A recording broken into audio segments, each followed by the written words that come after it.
Hi guys, and happy Wednesday. You are watching The Hot Seat live in real time here at the Social Media Show studio.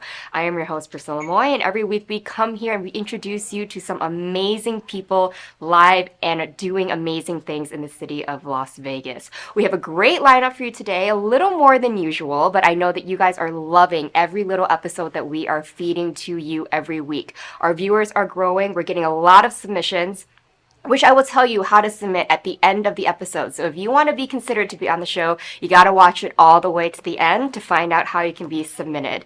Please sit down. We have a whole bunch of new people that you've never seen before here on the hot seat, and I'm so excited to get down to what they do, and what's so great is that they're all completely different. You know, I love having different people on every episode, but somehow they kind of intertwine with the same theme every week and the same humble journeys. So make sure you don't go anywhere, grab your drinks, grab your lunch, and make sure that you are sitting down and ready to watch another amazing episode here on this beautiful Wednesday. I will see you after the break. Welcome to Social Media Shows. Have you been watching social media shows recently? Of course you have. We have been live streaming for 4 years across social media platforms. We produce over 70 shows with over 1,000 episodes.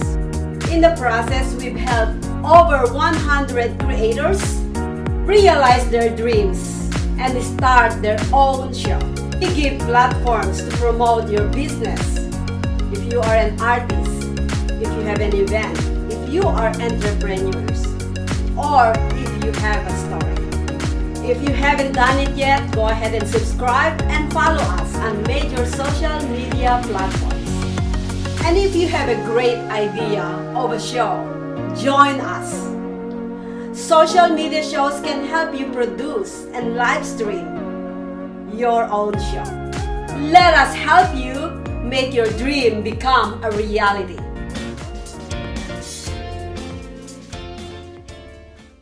Hi, I'm Deacon T with Modern Word Ministries. It's great to be with you today. Just a short little promo for our show. Every Sunday morning we have service, and you can follow us at 10 a.m. Pacific Time on modernwordministries.org. And if you missed us or you want to see some of our older messages, go ahead and check us out on socialmediashows.com every single morning at 9 a.m. It's a great way to kick off your day, get a little bit of the word in you, get something uplifting, get you started off on your way.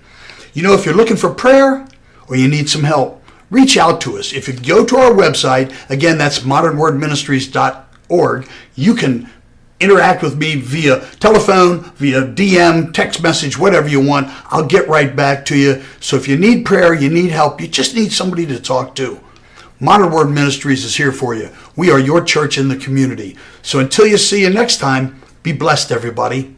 Bye-bye.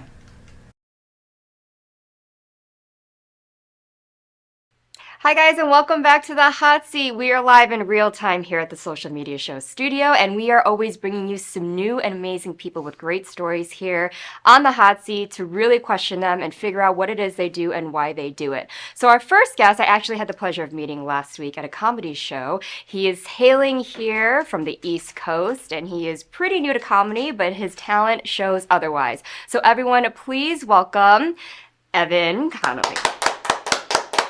Evan, how are you? Good to see you again. Good. Please take a seat. It's your first time here in the studio, right?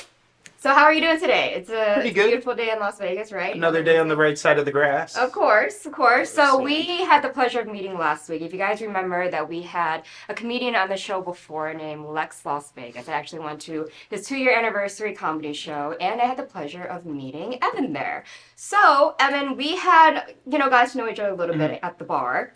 And you are actually from Boston, yes, correct? Yeah, from Boston, Massachusetts. And you hadn't always done comedy, right? I know you were actually in the Army, you played poker. I was in the Army, moved out here for poker and gambling, and kind of got into comedy during COVID when everything shut down and the casinos were down for more of a social life and getting out of the house a bit when the open mics started opening up and everybody still had masks. And yeah.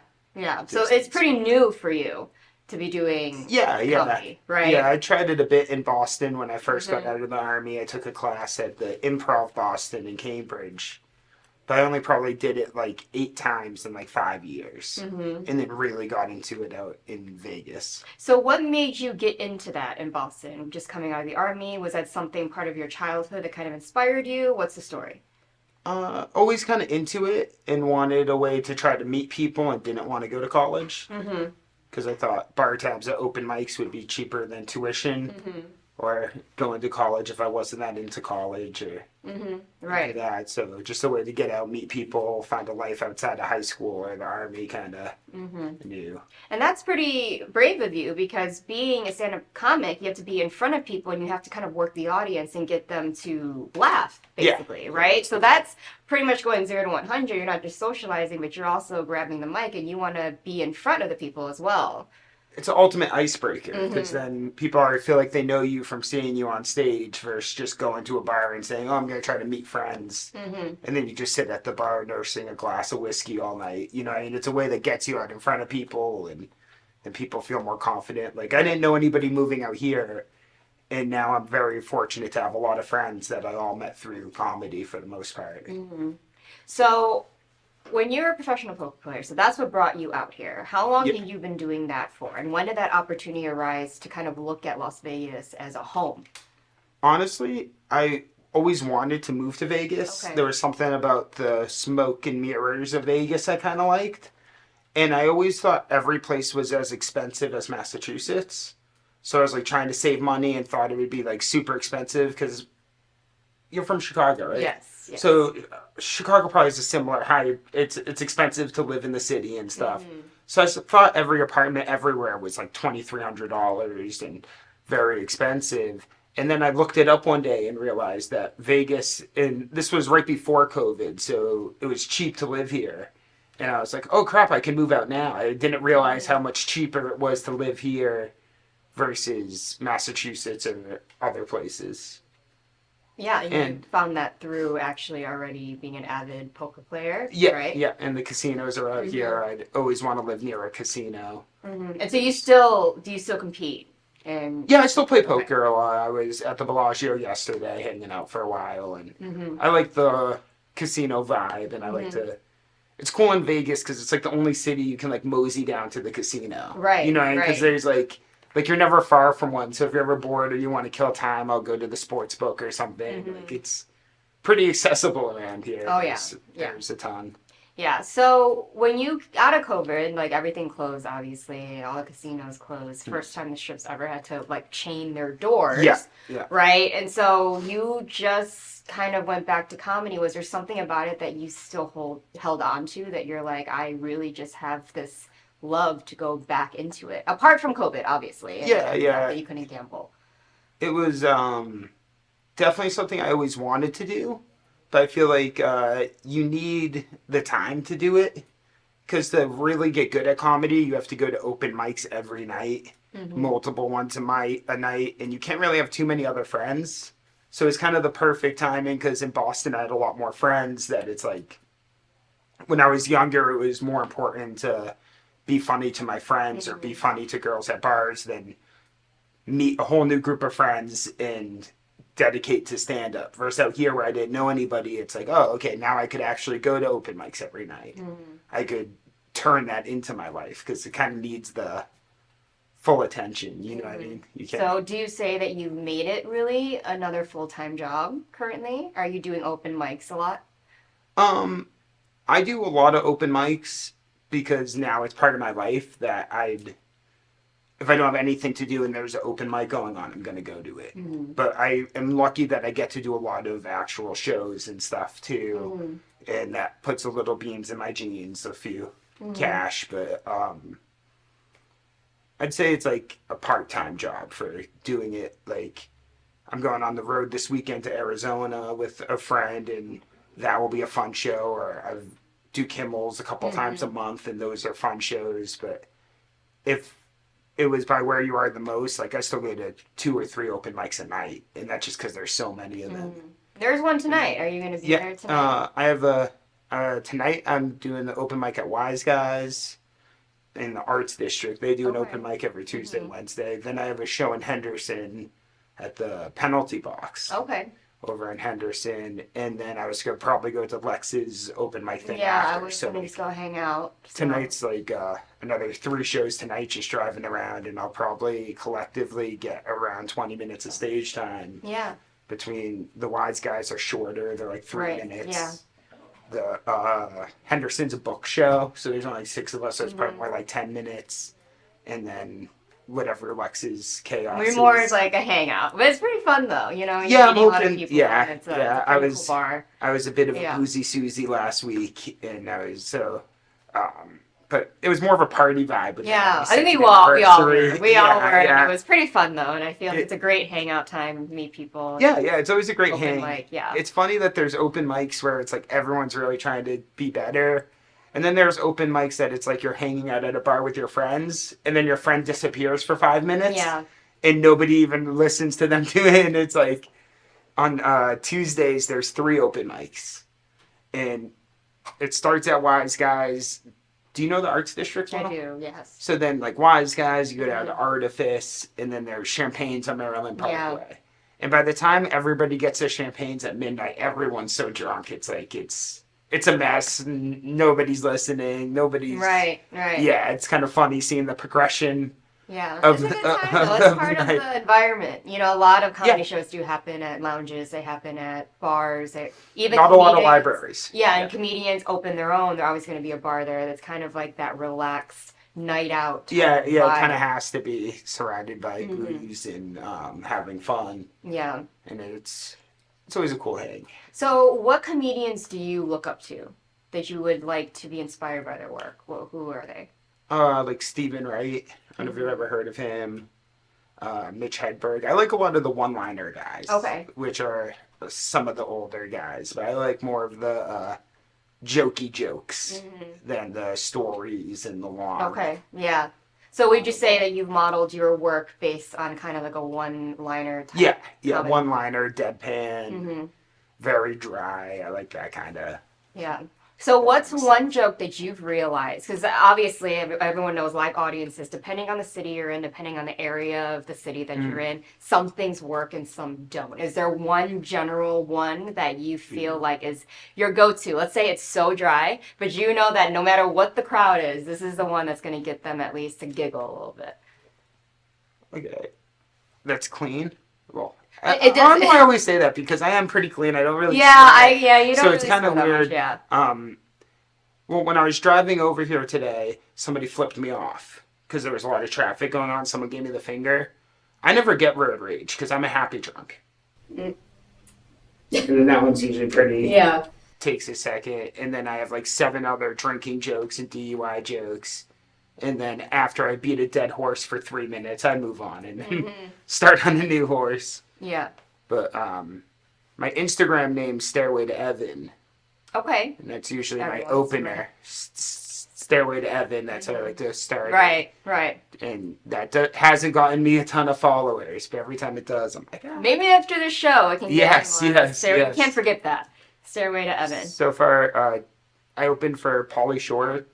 Okay, yes, Opened for yes. him a couple weeks ago, and that was the first time I really Oh, got that's like. pretty cool. I opened with the joke about my Instagram, and I was like, "Oh crap! I actually got That's pretty followers awesome. from this." Yeah, So I was see, like, it's "Hey." easy to remember. It's not something Yeah, that's yeah. like 500 letters, an underscore, a dot, Yeah, slash. yeah. So, what is your goal with comedy? Is this something you want to make full time? Are you still going to be dedicated to poker? What do you want to do with I'd it? love to just do the road. Okay. That's what I'd like, is to just be able to. I'm a part of 2 residencies at Jimmy Kimmel's right now. Okay. Josh Wolf and John Caparulo. And those guys, they have the dream. Because they have residencies on Monday and Tuesday. They do Kimmel's on the Strip. And then they can hit the road every weekend. So they're making all the cash on the road. Then they live in Vegas. They do a night residency here. That's like the dream, is have like a weekday residency in Vegas and just hit the road and see the country. So, how do you normally, because stand-up comedy is a little different. Is it more of who you know? Or are you actively searching for open mics? Like, how do you begin to tour as a freelance comic? A lot of people have different ways of doing it. right now, my plan is meeting and networking with people. Vegas is a cool city that a lot of interesting people roll through. A lot of people who, like, both the people who I just said who have the Kimmel's residency were in LA at the Comedy Store for a long time. Yeah. And then after they're kind of done with LA, they've put their mark on it. They move out to a place like Vegas. So it's kind of hoping one of those guys ends up taking you on the road. Like the guy who's taking me on the road this weekend, his name's Kool-Aid. Okay. And he's a great Vegas comic. He has a special coming out soon on Amazon Prime. I got close with him, and then he asked if I wanted to take this trip to Arizona. So you kind of... It's all on networking. That- And kind of who you know. A club at Wise Guys, you start opening for people, and then they can... the goal is hopefully one of them will like you and say, hey, why don't you come do these dates with me? And Okay. But it takes a while. Like, Yeah. So there's really no audition process. It's more you just go to open mics. You kind of hope that people, your comedy gets traction, and then you kind of network that way. Vegas is lucky that there's open mics out at a comedy club, which is at Wise Guys. So that's like the best open mic because there's a booker there. You're in an actual comedy club. You're not in like some cafe that has a happy hour and somebody hits jackpot during one of your jokes and there's like hand pays and some dude smoking a cigarette watching the Golden Knights and like it's cool to have it at an actual comedy club. So it's kind of easier in Vegas to start to try to get noticed. And everybody, all the road comics come through here and they'll play the room. So you get like an interesting experience kind of opening for those guys. Okay. So that's kind of the blueprint. But it all starts at open mics, and it's not really a thing you graduate from. You just kind of, I always see it as you just go out to do comedy every night. And hopefully one day you're doing more shows than open mics. So do you change up your set every show, or do you try to... Not really. You No. maintain pretty I go, much... they haven't heard it yet. I'll Okay. do the same one. Okay. I at open mics, I'll change it up a lot because I'm working on new jokes. If I'm doing like an actual show, I have a pretty set routine that I like to do and I feel comfortable with, and I can perform it more because I'm not worried about the jokes because I know them so well. Right. Sometimes when you're trying a new joke, you don't really perform it well because you're trying to remember and you're like looking around like, are they laughing? Is this going to bomb?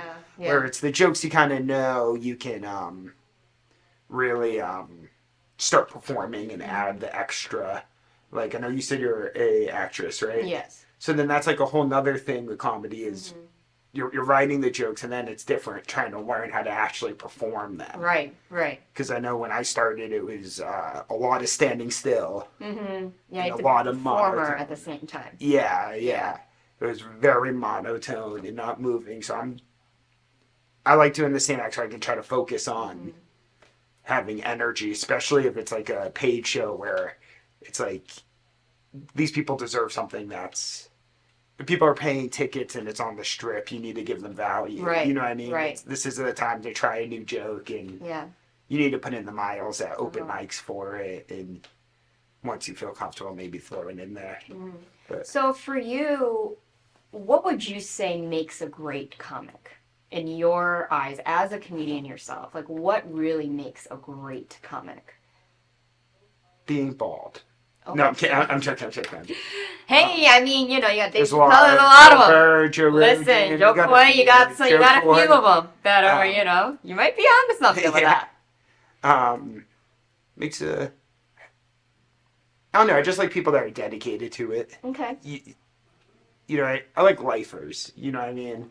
I like people that are in it for life regardless of the small stuff. Like, I know a lot of people get anxious, and I can fall for it too with like the small day-to-day. Why am I not getting this one? Why am I not getting that gig?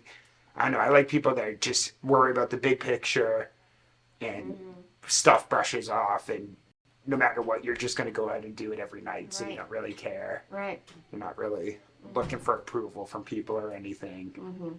And I always kind of like the crazier people that will do weird shows. I've done a lot of weird shows. Yeah, I mean, last week it was pretty odd. And I'm pretty sure it's going to be like that tonight. But it's a great time, so everyone can come out. There were a few shows coming out soon, January 26th and February 10th, that I'm helping run, where the comics wear shock collars. Oh no. Like Yeah, right, like right. Chihuahua shock collars that are on level 2, and audience members get to shock them if Oh, they don't like dear. the joke. Oh no. It doesn't hurt. It It barely does, hurts. yeah, I would think that would Yeah, kind of be like but a it's the whole gimmick of it. So I Okay. kind of like the gimmick stuff and the kind of weird. So what stuff. legacy are you trying to leave behind in comedy? If you were to make it to the end. Legacy. I don't know. I would just like to be known as funny. Okay. I like that. Like there's people that you see like that are pretty undisputably funny, just funny people. Yeah. They stay out of the press or whatever. Like Zach Galifianakis. Yes. He was a stand-up, and he was just known as a funny guy. Yeah. You know what I mean? You don't really hear bad stuff. Just known for being funny and goofy and silly. Yeah. I like Yeah. the goofier, sillier stuff. And Not just taken too seriously. You're just. Yeah. You don't want to forget to be funny. I know I've gone to LA a bunch Okay. and done stand up in LA, and kind of a different scene. Oh, I can They're imagine. very- I feel like it's very cutthroat, especially when you go to a comedy store. Like everyone's trying to get that big break and be Yeah. that next, well, well, not just that. Kevin Hart type vibe. It gets very like snappy, like kind of vague, not vague. Very you're supposed to be vulnerable. Like there's not too many jokes. Like I did a club there, and the booker was like, "Oh, you're not vulnerable enough. You have Okay. to talk about your truths." And it's like, or you But if can that's just not be your funny. comedy, right? If that's Exactly. not your vibe, then Exactly. that's fine. Yeah. And everyone Right. out there, they're like, it's all their sad story kind of thing. Oh yeah. Versus punchlines or just trying Yeah. to be silly. Like no one's silly out there.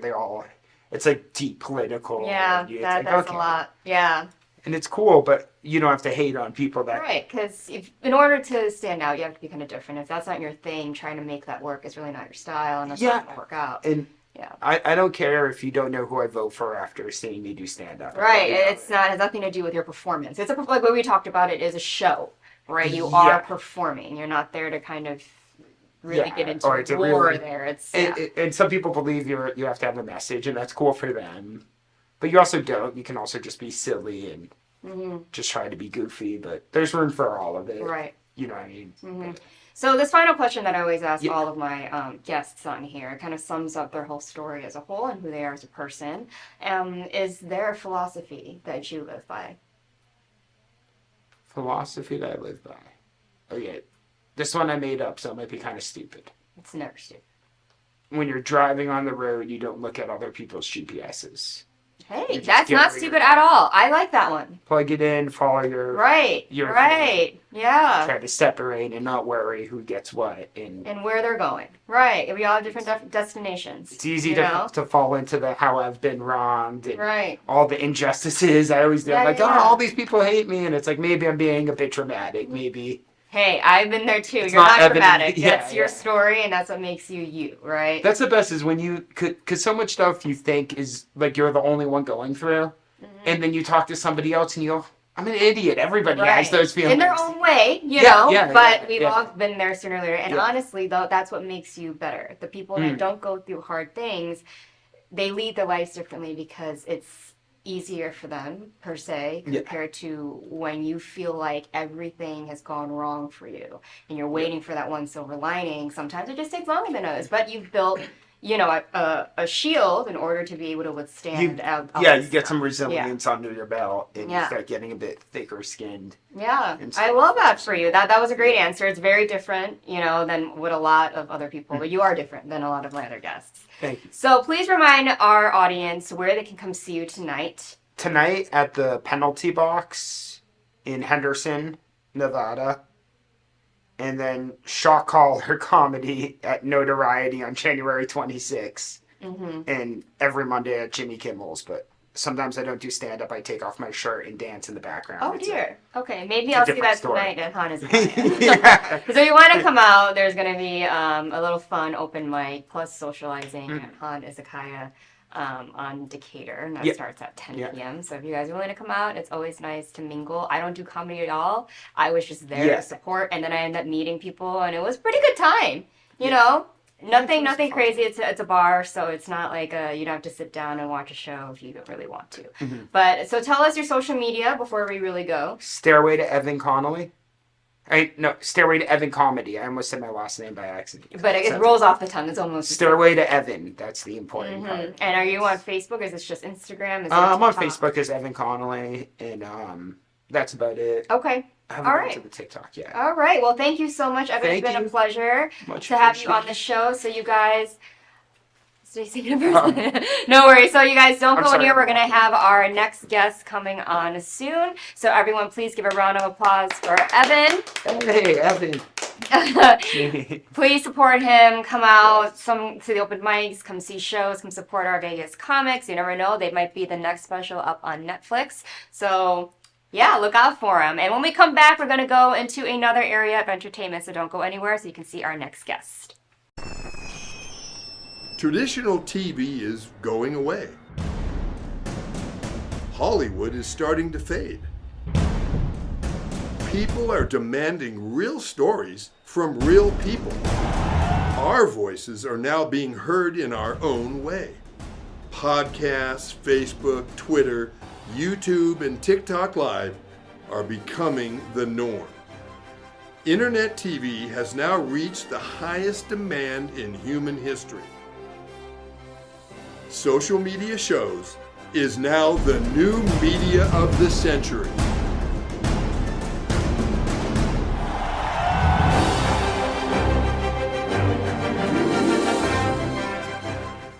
Now on digital and DVD. Hit it. Space Wars Quest for the Deep Star is an epic sci-fi adventure. Do what needs to be done. An edge-of-your-seat wild ride. We have company. Tons of popcorn-munching fun. 5 stars. A love letter to the sci-fi films of the 70s and 80s. With plenty of action and fun for all. You need to see it. You really do. The captain just decided it's time to go. I am ready for a sequel. Experience a bold new adventure. Space Wars Quest for the Deep Star. A good old-fashioned adventure. Now on digital and DVD. Hi guys, and welcome back to The Hot Seat. I am your host, Priscilla Moy, and we are live here at the Social Media Show studio. I hope you guys really enjoyed Evan. He is a great comic. He's up and coming. He's just starting, but you can see that he has the persistence and the drive to get where he wants to go. So like I said, we're going to move over to a different part of entertainment. We were doing stand-up comedy, and now we're going to move over to the music side. I always love having performers on here because even though we've had a lot of musicians, we've had a lot of singers, all of them are different in their own right for style, their voice, their start, everything like that. So my next guest is actually so amazing. He has an amazing resume. He's traveled all over the world singing, won so many awards, and was recently just inducted into the Las Vegas Black Music Hall of Fame. So everyone, please welcome E.C. Adams. Hello, how are you? Welcome to the show. It's a pleasure to meet you. Pleasure to have you on. I love the shoes. He's all bedazzled. It's absolutely amazing. A man of class and style, obviously. Appreciate it. Thank you. So, thank you for coming on the show. Thank you for having me. Great. So, you actually have been mostly in Las Vegas your whole life, apart Yes. being born in Mississippi, right? Yes. I was born in Vicksburg, Mississippi, but I was raised right here in Las Vegas. Yes, and you're kind of inspired by the Jackson 5, is that correct? I was inspired. I saw the Jackson 5 one day on TV. I was like 8 years old, and I knew that's what I wanted to do. I didn't know how I was going to do it, but I knew that's what I wanted to do. What was it about them? Was it the performance, the stage, the way they moved? It was the performance, and it was really how people responded to it. Okay. You know, if I thought there's somebody who can bring so much joy and happiness to people, Right. that's what I want to do. Okay. Bring joy and happiness to people. Yeah. Yes. And that's definitely, they've changed history with their music Oh, in man. a way, obviously, Awesome. right? We all Yes. know Mhm. that story. So, how did you start? Where did you in your, 8-year-old mind where you're like, okay, I'm going to do this somehow? This is Singing lessons? This is the story. This is an amazing story, but this is a true story. I was being 8 years old. I used to rehearse every night in the bathroom Wow, okay. at home in the mirror doing my best Michael Jackson. And my sisters and brothers and my mother didn't even know I sang because at that age you kind of afraid Right. about it. You know what I'm saying? But I knew, that's what I wanted to do. So I stayed consistently with it, just practicing, practicing, and then I started taking choir. I started singing in church. St. James Missionary Baptist Church when I was 8 years old. And one day we were having a Men's Day program, and the choir director asked, did anybody want to sing a solo? And so everybody sitting in the choir, and he said, does anybody want to sing a solo in the show? And I put up my little hand. And he taught me my very first solo. It's called Walk Around Heaven All Day. And that's where I just never stopped. Yeah. Have you ever taken like professional vocal training, or you just And you know what? naturally get? As I got older, I went to a vocal coach to learn how to breathe and learn how, and learn how to project and learn where you get your air from, to breathe from it. And here, Right. I wanted to learn those things. Yes, I did. Because in order to maintain your voice, you don't want to Yes. ruin it. Because Yes. if you're doing it the wrong way, as you get older, right, you can strain it, and then that's He it. actually taught us how to sing, like if you, sometime in the wintertime, or if you catch a cold and you get hoarse, he actually taught me how to sing over the top of being hoarse, so that you can still, the show must go on. Right. You know what I'm saying? So yeah. So you've traveled a lot. So you did a lot of church choir. You did choir in college. Is that Yes, I correct? did. So you Yes, did I a did. lot of choir. And so when was your first performance outside of choir to like an audience? What was that like? In high school, actually, because I did a lot of perform. We had a group in high school, and what we used to do in high school, we had a band. I used to attend El Dorado High School, and there we had a group called Sounds of the Sun. And what we would do, we would go around to all the junior high schools, and we get to perform in front of all of the high school. We had a live band and everything. Yeah. So that's why I really got to get out there performing and live in front of an audience. Yes. So let's talk about how you moved from that to like touring abroad. Because you didn't just tour in the country. You went to South Korea, right? Yes, I've been to North Korea, South Korea. Oh, right. That's what, when I saw North Korea, I was like, oh, okay, Yes. well. Yes. That was amazing. A lot of us that grew up here in high school, went to different schools, and they had their different bands, individual bands at their school. So about 5 of us, we got together after high school, and we formed a band called the Look Band. So we were all from different neighborhoods here in Vegas and different high schools. And then we formed a band, and then we got a chance to go over a tour. We were on a USO tour, and so that was a military tour. And so we went to all military bases in Korea. Unbelievable. And that was in 1991. Wow. Unbelievable. Yeah. That's the first time I ever traveled out of the country. And we were there during the holiday season, during the Christmas holiday season, going into New Year. It was very cold. Yes. It was very cold. I had never experienced it being that cold like that. So I actually had a coat made while I was over there. And believe it or not, when I came home, it didn't get cold enough to wear that coat here. Oh, yeah, not in Vegas. But you know what? But fast forward to now, it's cold enough. Yeah, at nighttime. And it's a little chilly. Yeah, the wind hits you, and you're like, oh. It's so cold. So that was being on that USO tour. We were on the USO tour for 3 months. And so I got a chance to travel all through North Korea, South Korea, Seoul, Korea. And one of the most amazing things that I've ever experienced on that tour was I had an opportunity to travel from North Korea to South Korea across the DMZ. Okay. And a lot of people didn't know what the DMZ is, but it's called the Demilitarized Zone, as you might know it. And what separates North Korea and South Korea was still at war. They just weren't fighting. Yeah. And so I learned all of that while I was Yeah. there, and it was just wow. So It can be kind of scary though. You're like, oh my god, am I Right. able to cross Yeah. back down there without like thinking that I'm a spy, right? And Things like that's that. one of the amazing things that happened while we were there. We were traveling from North Korea over to South Korea, and we had to cross the DMZ. And again, they have these things called rock soldiers. And these are soldiers that stand at the gate to let you through. Yep. You know, and they said nobody's smiling. It's like, Nope. it's a very serious situation. You feel like, oh, I feel like I did something wrong. Did I? Oh my god, I'm going to jail. I feel like I'm not going to go home now. Everything Right. is so serious. And so we traveled across there. We performed that night, but we had to be back across the DMZ before it closed. And see, this is something, again, we learned all this while we were there. And we got off stage. We had like 20 minutes to get back, but then we had to pack up. And so as we're coming across on the other side of the bridge, and we could see them closing on that side, and it was like, oh my goodness, are we going to make it? So we got to the other side of the bridge, and we had a Korean driver. And he explained to them what was going on, and they let us in. And I was like, "Ooh, thank you." Good Lord. Like if I get stuck here, there's no going back. That's scary. Yeah. And I Exactly. learned at that time that there in Korea, when you get out of high school, you don't get a choice, you have to go to the military. Yes, you do. There's so many things that I love. Yes. It's wonderful. Eventually, you have like a max year Yeah. as a male Yeah. to go, and no matter what you're doing, you can be in the height of your career. Yes. And you got to drop it. You got to 18 months, right? That's right. Yep. That's right. That's You know. how it is. I mean, know it. Like, I feel bad, you know. Right, right. So a lot of them that move over here, they give up their citizenship instead of having dual because it's Yeah. a lot to ask. It is.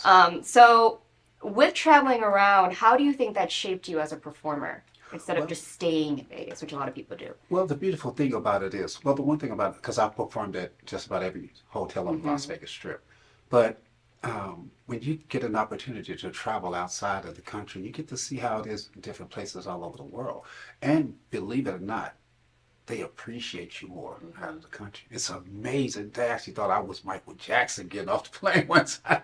I was like, but it was our drummer, and our drummer was a big comedian, and at that time had long curl and everything. And he said, "That's Michael Jackson." It was like, Michael Jackson. You had to get the shades and I just wore a red jacket and been like, yes. Yeah, but I learned how much they really, outside of the country, you know, they really love you. They show you so much love, and it's amazing how you come home and be like, wow.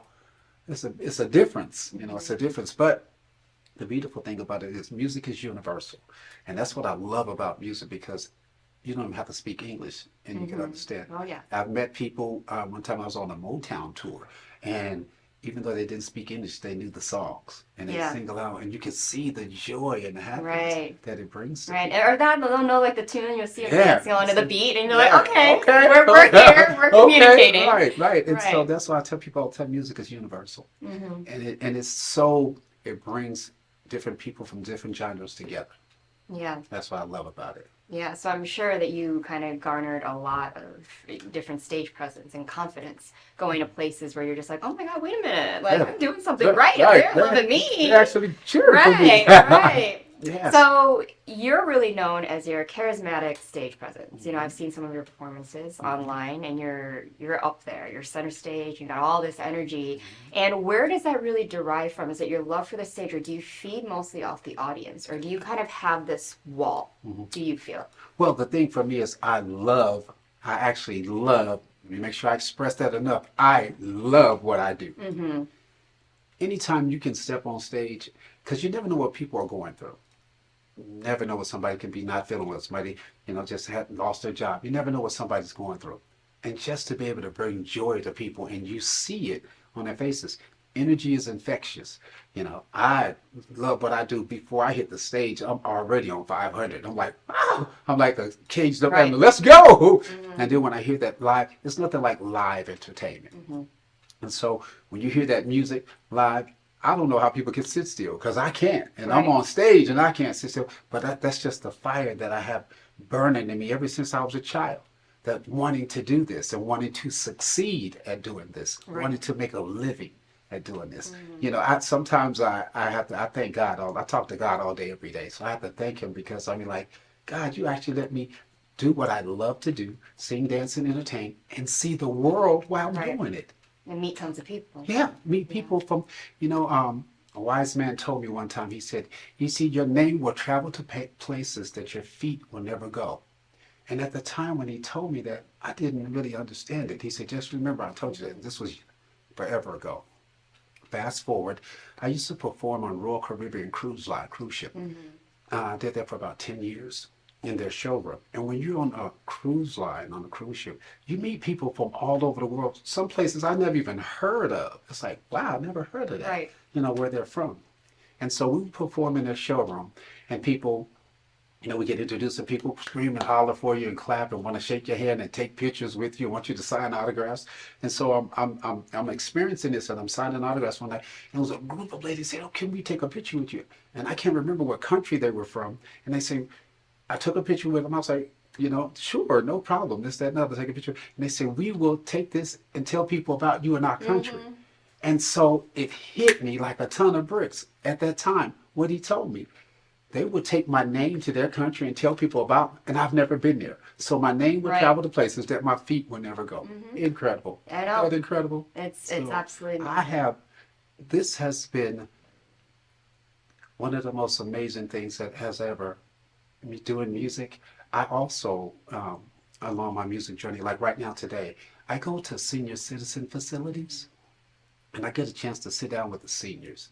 And I get down, and in each one of the facilities that I go to, I'm there for an hour when I'm not performing with my band live on stage. So it's just me without my band and my tracks.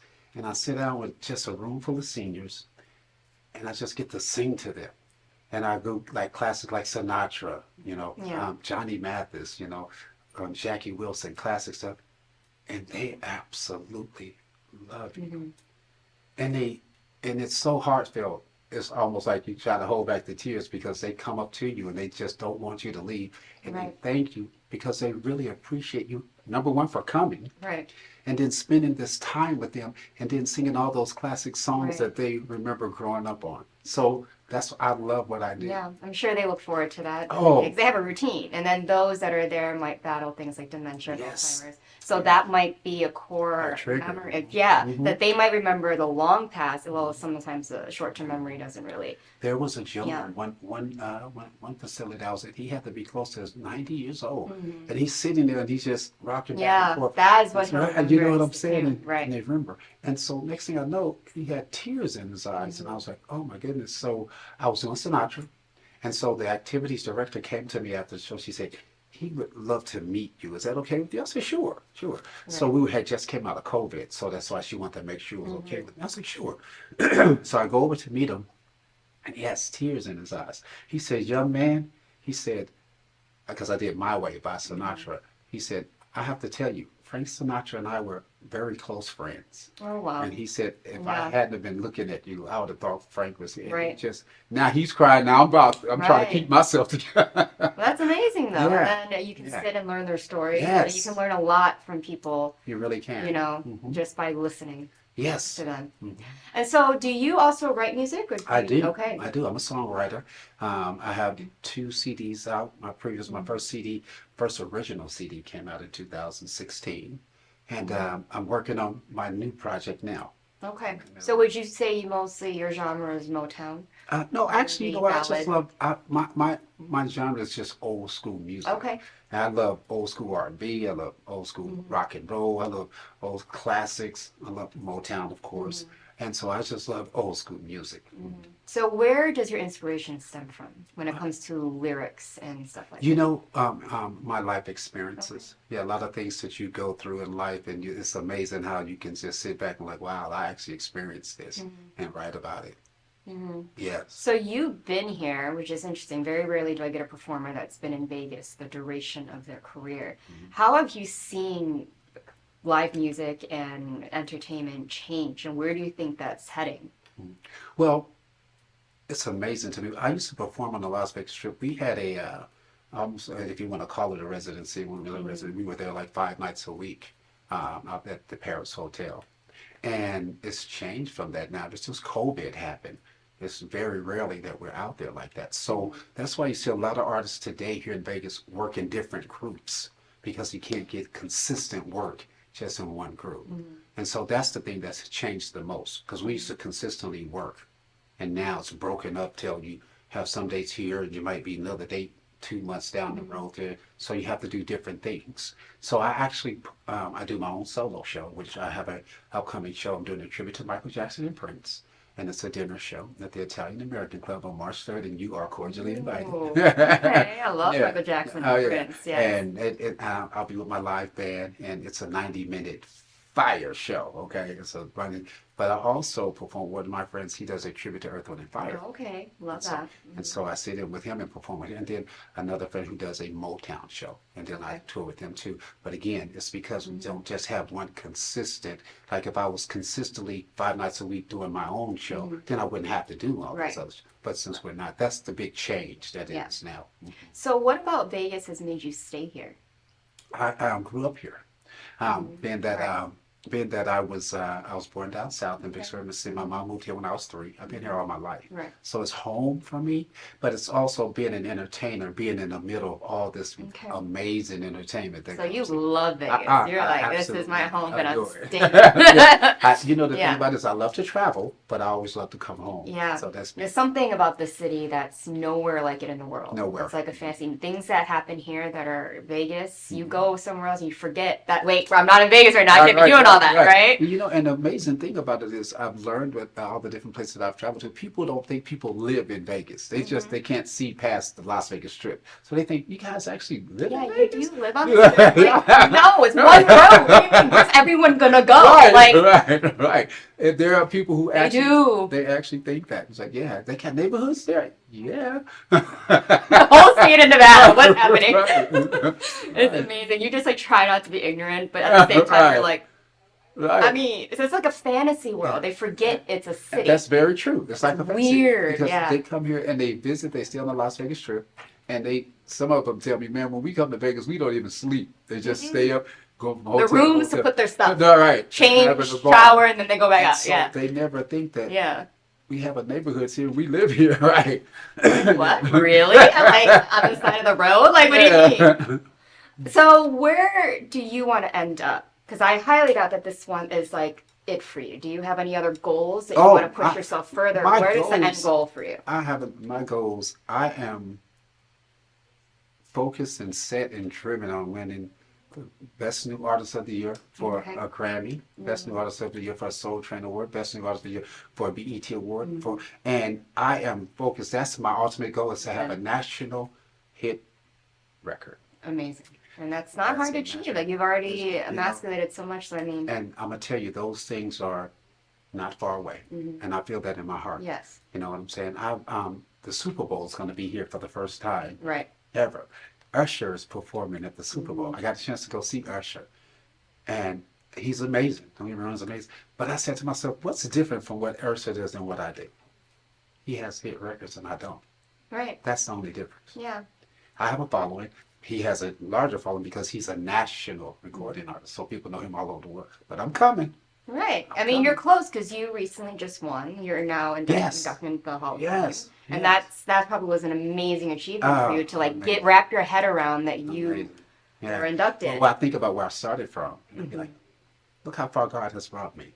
Right. You know, and He's not done with me yet. So Right. yeah, I'm still. Yep, you're young, you got energy, you're doing all of these things. So of course not. And I love people that don't want to just be here. They want to continue to push as far as they can Well, it's go. one thing to be, Yeah. and I'm grateful to know that I have a following here in Vegas. But there's a whole world bigger than Vegas. yeah. You know, to be a national recording and You need hit to be recording. international. There you go. You know, there's There you more. go. There You you already go. kind of are. They got your picture Yeah. someplace in the world that They you do. didn't know At existed. my name, So, didn't even hey, know. you might be on like the wall Didn't somewhere even know. framed. People ask me all the time, say, what's the most amazing place you've ever traveled to and performed at? And it was London, England. Okay. So I got a chance to perform in London, England. And I did a 1-hour show. And I got a chance, I was there for 3 days and 2 nights. And I got a chance to tour London while I was there. Because I love sightseeing. I love to go sightseeing. And I learned about there's so much history in London. And those are things that I love doing. I'm here because of my music. You know, I'm not here just on a family vacation. Right. I'm here because of my music. Had I not been doing music, I don't know if I ever would have Right. traveled there. But I got a chance to go to Westminster Abbey. Yeah. I got a chance to go to Buckingham Palace. And I thought, like, wow, I grew up over in the hood in Las Vegas, Nevada, and here I am at Buckingham Right, Palace. because Think of my about that. job. You know what I'm saying? It's a little different than you buying your ticket and then. And let me correct you, because I don't have a job. I have a career. Career. You know, and that's Yes. and it's a big There's difference. a difference. It is a right? difference, and I'm grateful for that. I'm grateful for that, because a lot of people do what they have to do every day. Some people work their 9 to 5 because they have to, and I love and I respect that. But I do what I love to do. Right. You know, I get up with my eyes open, and I'd be like, yeah. So, I really, So, what legacy do you want to leave behind in music? well, I want people, especially when people remember me, I want people to, when they say E.C. Adams, I want them to remember how I made them feel. You know, people can sometimes forget what you said, but they'll never forget how you made them feel. I've done shows where it's been people's birthday, and I had an opportunity, and I just walk up to them and get a chance to sing happy birthday to them. And seeing in my shows, I give out roses and Right, teddy bears right. and things like that. And so when I walk up to somebody and sing happy birthday to them, and one of my dear friends was in a beauty shop getting her nails done, and the lady who I sang happy birthday to 2 weeks ago was in the tape. And she said, it was this guy, he sang happy birthday to me on my birthday, and it was so wonderful, this, that, and that. His name was E.C. Adams, and it was the best thing that ever happened to me that day. And she called me on the phone, and she said, E.C., she said, there's a lady in here who you sang happy birthday to 2 weeks ago, and she's still excited. Oh, And yeah. and then she told the lady I was on the phone, and she's screaming. Oh, Those are that's things that amazing. you Yeah. cannot buy. Yeah. Money can't buy that. Yeah. So this final question is what I ask all of my guests on the show. It really sums up who they are and their meaning and their purpose into what it is that they do. And so is there a philosophy that you live by? God first. Mm-hmm. Put God first, and you can conquer the world. Yeah, and that's what you've done. And you Yes, wholeheartedly believe everything that you're meant for, you're going to have. I wake up talking to God. I go to bed talking to God. I talk to God all through I talk to God while I'm on stage. But God first, and there's nothing you can do.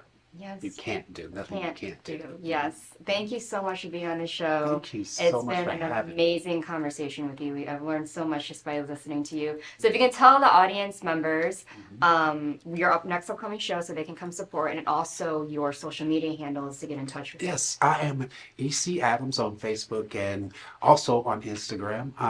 I will be performing a tribute to Michael Jackson and Prince, and that's Sunday, March the 3rd at the Italian American Club, and it's a dinner show. And doors open at 6 p.m. Dinner starts at 6:30. Showtime is 8 p.m. Tickets are only $65 a person for dinner and a show. Now, where can you go in Las Vegas, Nevada, and get dinner and an amazing show for $65? Again, E.C. Adams, a tribute to Michael Jackson and Prince, Sunday, March 3rd at the Italian American Club. You can go to iacvegas.com and get your tickets. And your social media handles. And my social media is E.C. Adams on Facebook and also on Instagram. Okay. That's him. So everyone, round of applause for E.C. Adams. It's amazing conversation, great energy, positive energy, someone who is all about fulfilling their dreams, got a lot of wisdom, you've seen a lot of things, you meet a lot of people, and I think that shapes you to what kind of performer you are. So congratulations on everything that you've been doing. So when we come back, there is one more guest, so make sure you guys don't go anywhere. John is an employee at one of the most famous firms in the city of New York, so his job is very hectic, and he realized that it is necessary for him to go and finally take a vacation. But he went on a vacation without planning out the details, and wasn't able to truly enjoy where he went because he had to think about so many things that he didn't plan for. Instead of enjoying his time away from work, he came back with more stress that he was not able to take full advantage of his vacation. But this year, a coworker suggested him to try World Ventures this time to make his vacationing more enjoyable and less stressful. They do not require you to plan anything outside of your transportation, which is also available at discounted rates. Your stay, your transport, and many meals are planned by the club. John liked the idea very much. He tries World Ventures, and his experience with the club was amazing, as he made many friends there with whom he had a great time. John recommends that everyone should try this club, as they are the best in business. See how the VIP-vacation-club.com can give you the right experience without all the hassle. Enjoy the VIP experience that only World Ventures provides. Got Films is a full-service production company that provides motion picture quality content and production services for use in the film and TV industry. Looking for a seasoned crew, high-quality equipment, or other production services for your film, TV, commercial, corporate convention, sports, news, or interview project? Your search stops here. Some of our projects include NASCAR, American Restoration, Pawn Stars, Counting Cars, Top Chef, BattleBots, Forge and Fire, and Street Outlaws. We have also produced over 60 feature films and documentaries. We're ready for all your needs.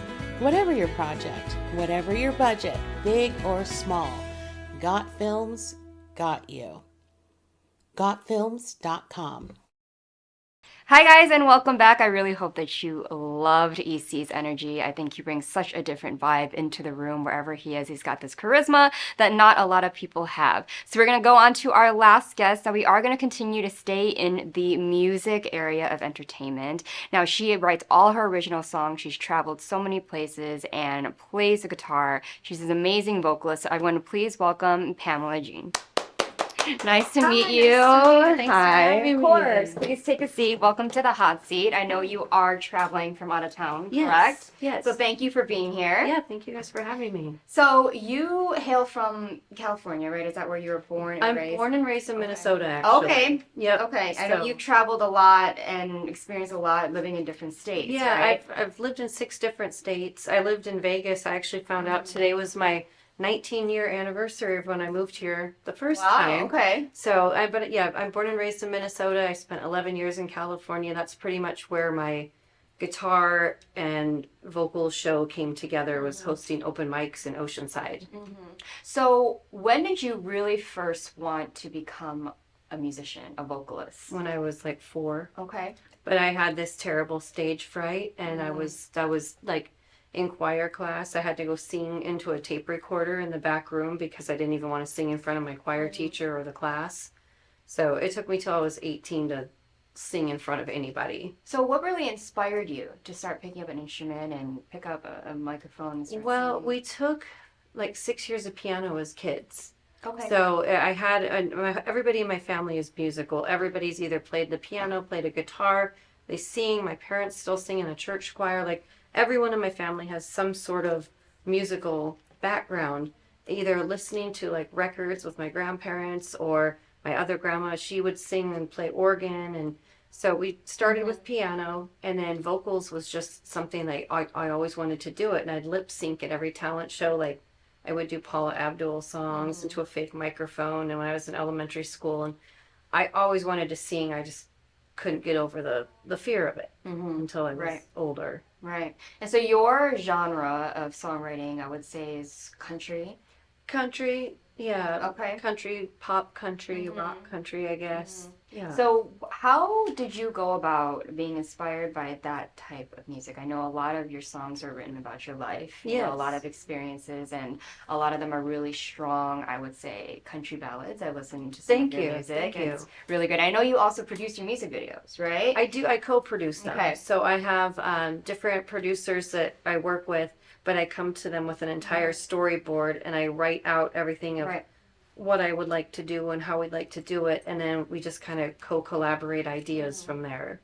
Yeah, so country, did that naturally come to you? Or were you No, inspired by an artist? I was like, when we were kids, I hated country. Like, because that's what my parents listened to country. If you guys are watching, sorry, I'm throwing you under the bus right now. But all they listened to was country. And it was like, I was like very defiant. I was like, I don't want to listen to country. I just want to listen to classic rock. And it like, I grew up in the 80s. So any 80s hair band was my favorite. And I wanted to be a rock star. That's all I wanted to do when I grew up, was to be a rock star. And we went to a Garth Brooks concert when I was 10. And I was like, I didn't even want to go. I'm like, country? I don't want to watch country. Well, if you've ever been to a Garth Brooks concert, I don't care how much you don't like country, you will be a country fan. Yeah. He's like flying from the ceiling. And after we watched his concert, I was like, okay, I love country music.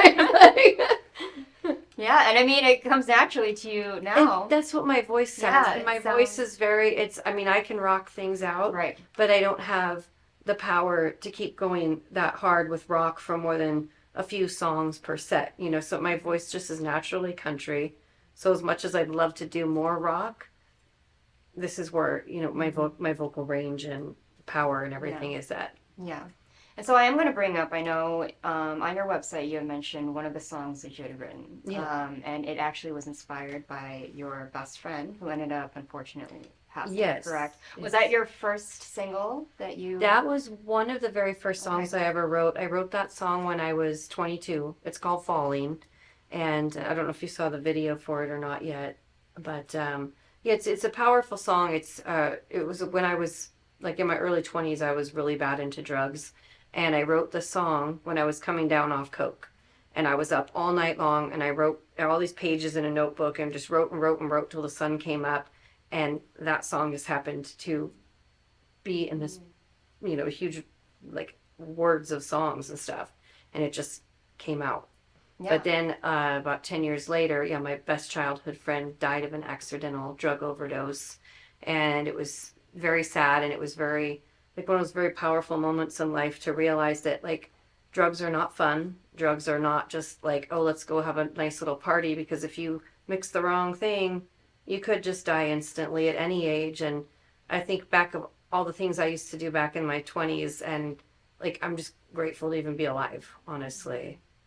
Yeah, and that's not the only thing that's also inspired your music. Like I know you are a survivor of abuse, Yes. correct? And Yeah. that also kind of shapes a lot of your music, Yes. right? Yeah, I spent almost 3 years in a domestic violent relationship, and the only reason I stayed was because I fell in love with this guy's daughter. She attached herself to me the third day we were hanging out, and she was like the child I never had, and her mother was in and out of jail and prison, so I would take her to see her mom every week. We would write her mom letters, we'd send pictures.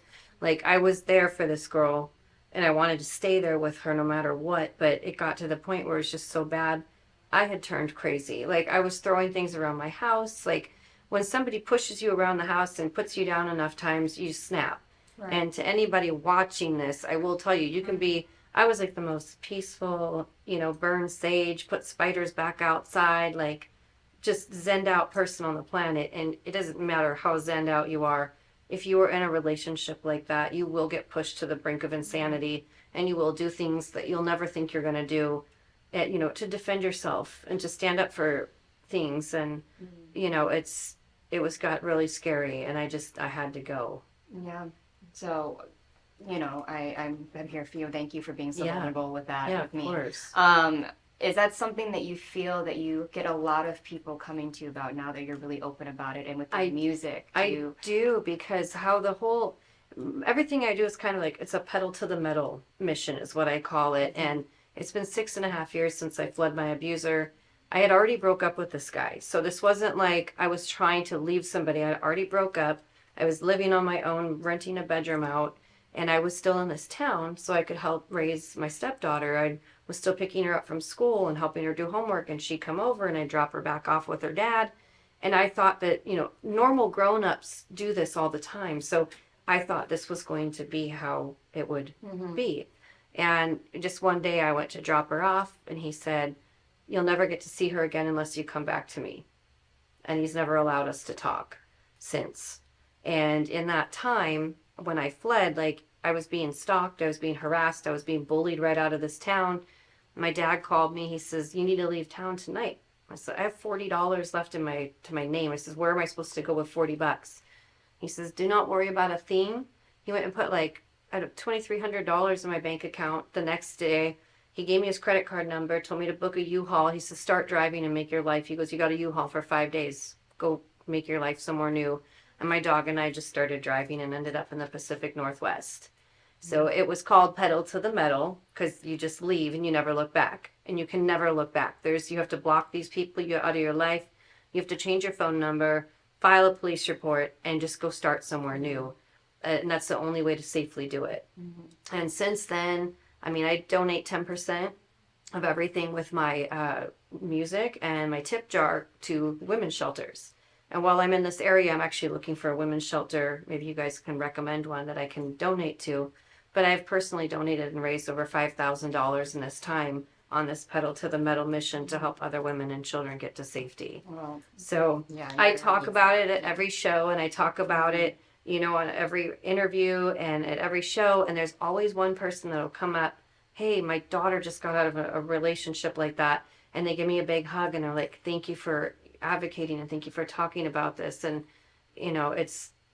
if people watch how I'm doing in life, that should be inspiration enough to know that once you get rid of that negativity in your life, everything just opens, all the doors open up for you, and you just have this clear path in life. And you have the courage to speak and be the voice. Yes. There are a lot of people that don't, and it's not to blame them, but not everyone has that courage in order to be in the spotlight like that, in order to talk about those things for others that cannot. There's a organization called Stop the Silence that I work with back in Spokane, and I donate my show to them several times throughout the year to help them with their benefits and stuff. And it's the lady who started it. It was her sister that died at the hands of her abuser, and so they called it Stop the Silence because nobody knew how bad it was. And so not everybody makes it out alive. It's 1 in 3 women. It's 1 in 4 men. I don't just advocate for women, but I am a woman, so I do everything I do is with women's shelters. But I do also recognize men get abused just as easily and just almost as much as women. You know, they just have a little bit more of a physical advantage over us. I mean, women are dying all the time at the hands of their abusers because we just aren't physically strong enough to fight off a man that's twice our size. Right, right. So you are touring right now, right, Yes. with your music. And so with your music and with touring, what legacy do you want to leave behind and where do you want to end up with your career as a musician? Well, with the touring, like it's kind of it's like a paid vacation basically. I get to come and go to places that I love to be and make these road journeys with my one-eyed dog, and we have a blast.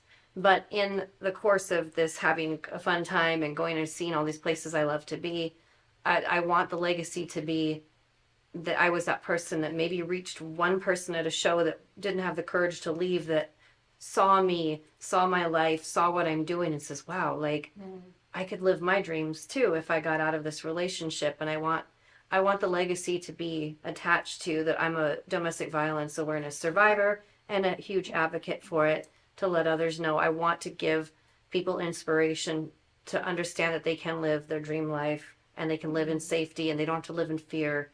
And that's what I would like to always be known for through my touring and music. Of course. And so where is your next show? So that My the next audience- show, the 19th and 20th, I'm at Boulder Dam Brewing in Boulder City from 7 to 10. And then Monday the 22nd, I'm at Rustic Inn in Henderson from 2 to 4. It's kind of like a midday happy hour show. Carmen, the beautiful Carmen, is going to be your bartender that day. So those are my last 3. Well, no, and then I'm at the Boathouse on the 27th out at Lake Mead from 6 to 8. Okay, so a lot of like Southeast, you're gonna go performing a lot down there. I feel like, but that your music would fit there perfectly. Vegas, So I couldn't get booked in Vegas.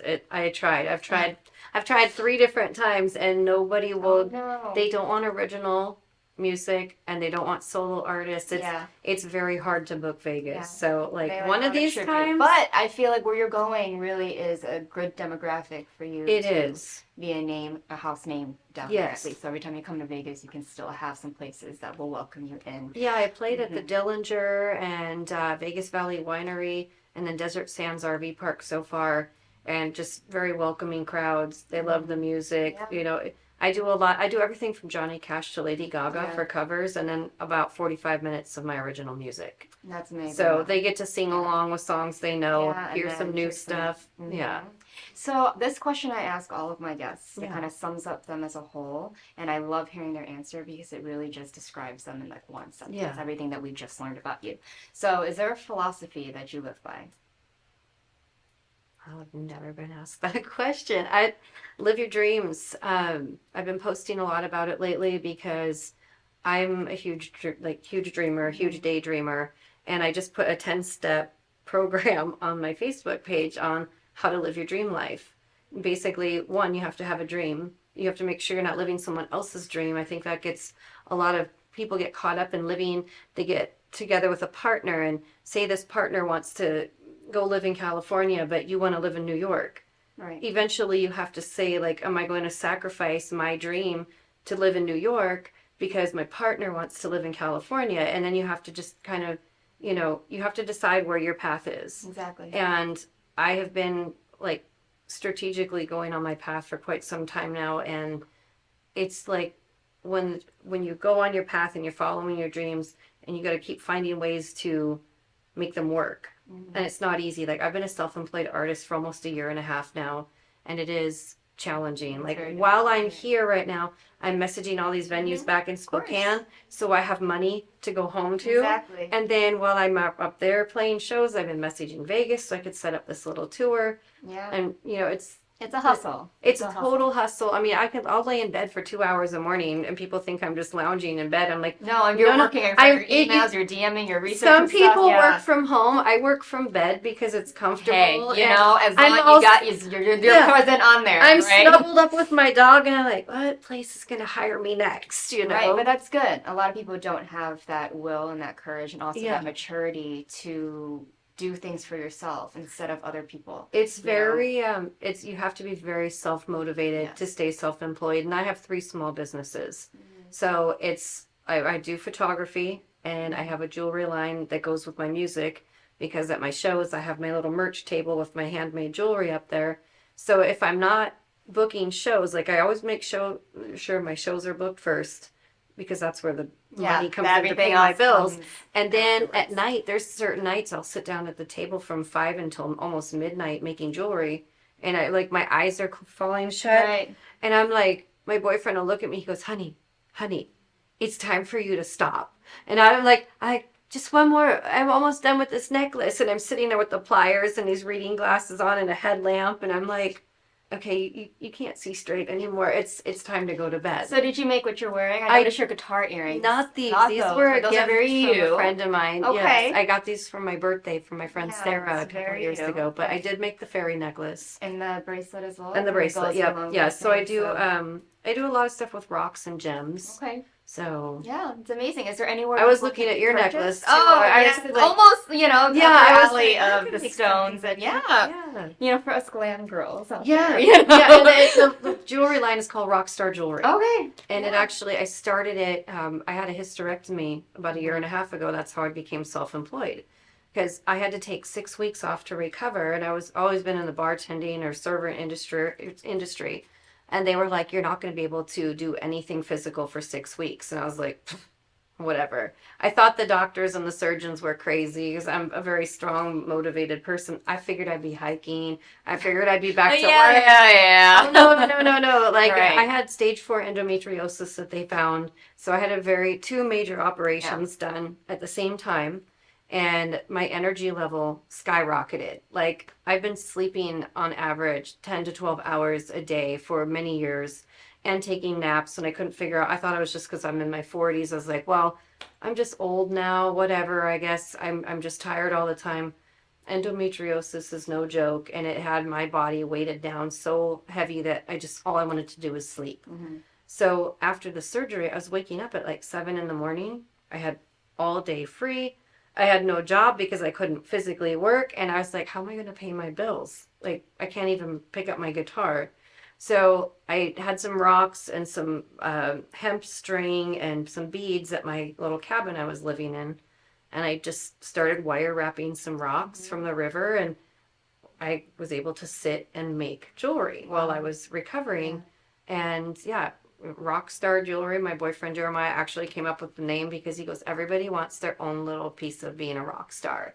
And I was like, this is a great name. Hey. So I say, well, like on my Etsy page, it says, Rockstar Jewelry made for you by a rock star. And Period. Yeah. So we can order it. So please let the audience know where they can find you on social media, and also where they can connect with you on supporting your small business and stuff like that. So if you go to PamelaJeanUnlimited.com, that's my official website. There's links to everything on there.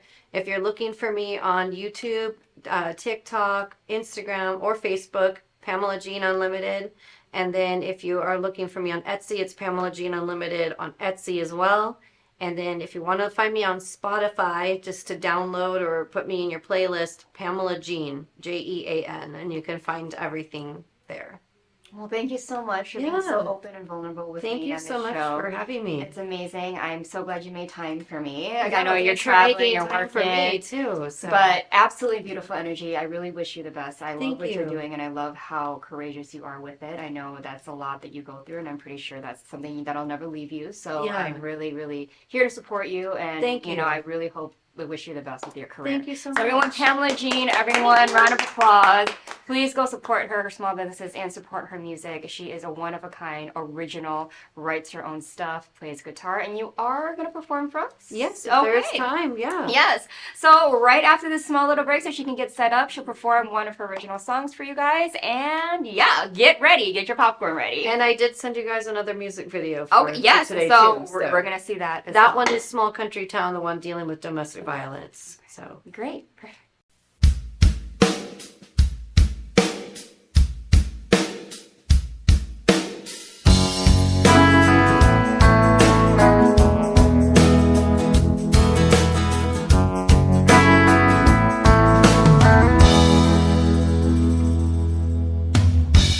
Thought forever was in the palm of your hand. one and only man. Wanted everything I believed you to have. Dream forever was in the palm of your hand. Looking through the photos of your white wedding day, everything looked perfect to everyone else anyway. And you and me, an amazing actress you'd make. Dwindling in a decade with hopes that he'd change. But your lights always shine brighter than that small country town. You were ready to break at the seams, but he always put you down in that small country town.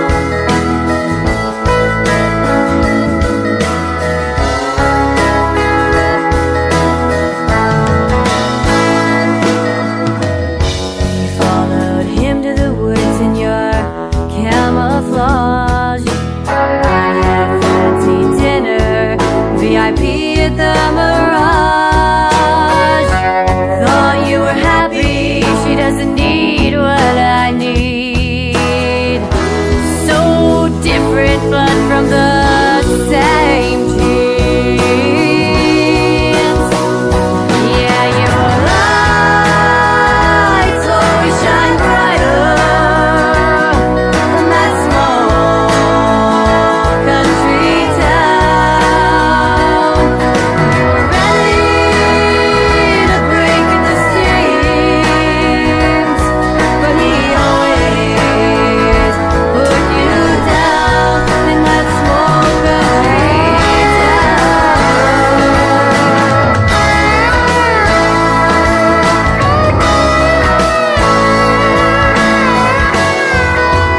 Yeah, your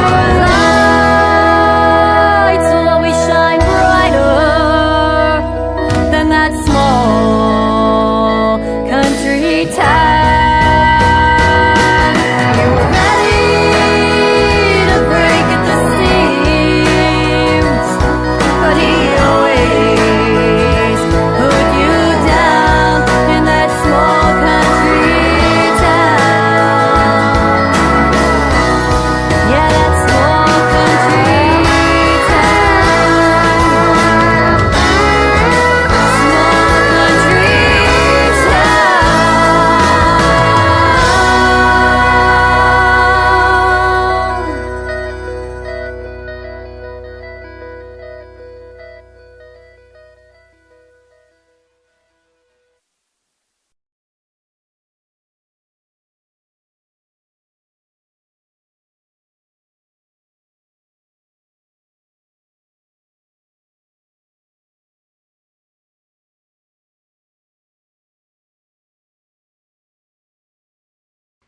Hey everyone, I'm Pamela Jean. Thank you so much, Priscilla, for having me today on the hot seat. This is my song that Falling that I was talking about earlier in the interview for you.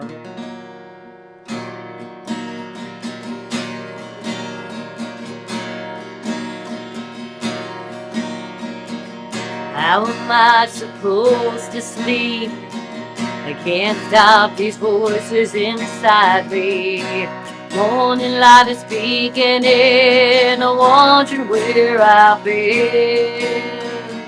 How will I feel tomorrow? Will I regret today? When I wake up in a state of daze, what will my body say? I'm falling,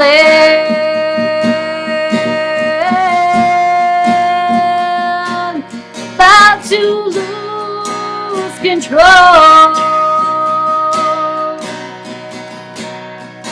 I spread my arms like wings. Somehow I lose my soul. living in misery. There is no peace for me. Nothing seems to settle down. Looking through a tainted crowd, striving to revive me. Wish I could be set free. The light is shining down on me, and nobody knows I'm falling.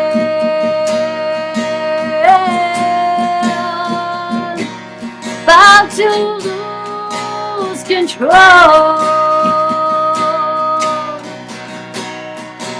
I spread my arms like wings.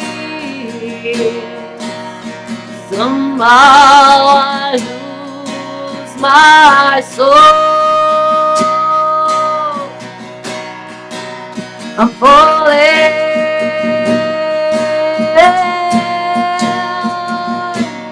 deep into a dream. The ground is coming close. Nothing's what it seems. Nothing's what it seems.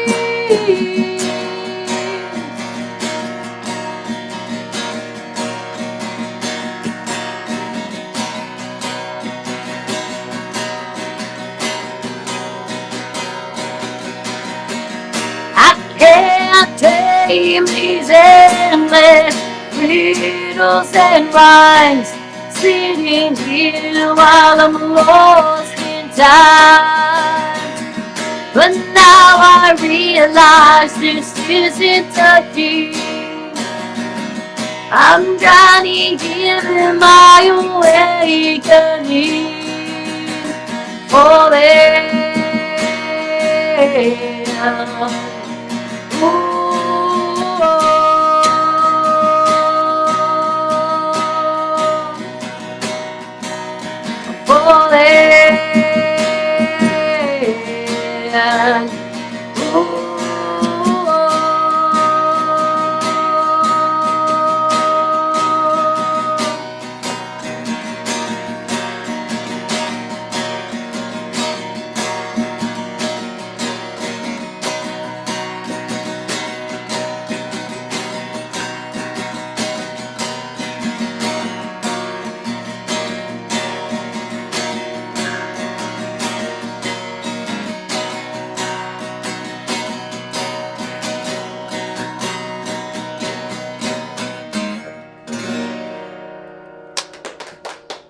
Everyone, Pamela Jean. So make sure to follow her on all her social media and support her small business, her jewelry business. It is beautiful. She has a great thing going on for her. So everyone, one more last time for Pamela Jean. Thank you so much. And I will see you after the break for my closing notes.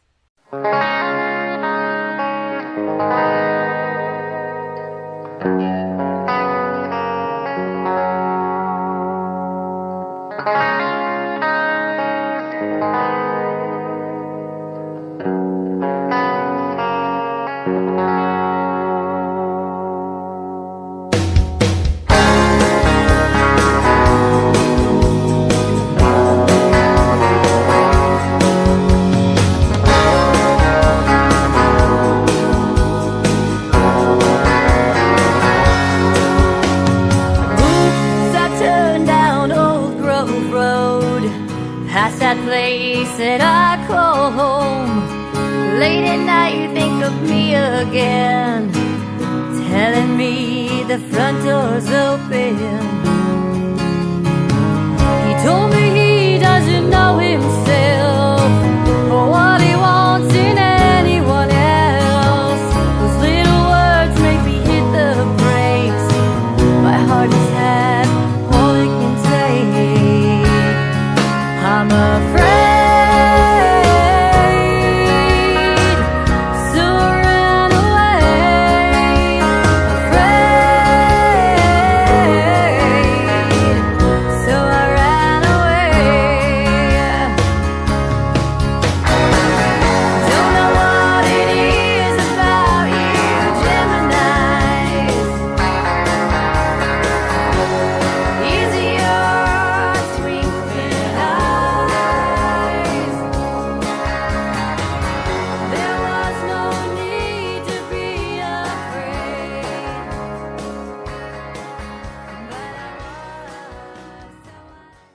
Hi guys, it's your host Priscilla Moy. You are watching the Hot Seat live in real time at Social Media Show Studio. We had a jam-packed episode today. There were 3 amazing artists in their own right that were sitting here on the hot seat that told their amazing stories and showcase what keeps them moving, what keeps them motivated, and the persistence they keep and maintain to achieve the goals that they want for themselves. Everyone has their own journey, but they all are going straight forward to it and not looking in any other direction, which I think is absolutely inspiring and really, really, really moving, especially to you viewers at home who have your own dreams and goals that you want to achieve. So, like I told you earlier in the episode, I'm going to give you a little insight on how you can be considered to be on one of the shows here at Social Media Shows. All you have to do is email your bio and your headshot to admin@socialmediashows.com to be considered to be on any of the shows. There are more than one show on this network, but if you do want to be on the hot seat, make sure to specify that in your email so that way the production team can put you on the right one. We also offer sponsorship, so whether you are a movie producer, you're directing your own movie, whatever the case may be, have a premiere coming up, we do host red carpet premieres, and we have a whole team that will go to your premiere with a red carpet, do a full interview live in real time with a host of your choosing. So if you do want to inquire about that, please email that same email address, admin@socialmediashows.com. And if you want your trailer played during our little breaks within the show, you can also inquire about that to that same email address. For sponsorship, please support us. Please get the viewers up. I know all of you guys are doing an amazing job sharing, sending your friends over to here. It's amazing meeting new performers and learning all about the people that make this city what it is. So, with my humble goodbyes, I will see you guys next week live in the hot seat. We do stream all these episodes daily, so if you missed one, you can always go back on socialmediashows.com. You can go on our website and watch any of the episodes back. And then our new episode will premiere next Wednesday. We are live in real time, so this is happening like right now. Like if you look at the clock, like I'm literally right here. So if you guys just continue to support us, we thank you guys from the bottom of our hearts. So with that being said, I will see you next week. I am Priscilla Moy, and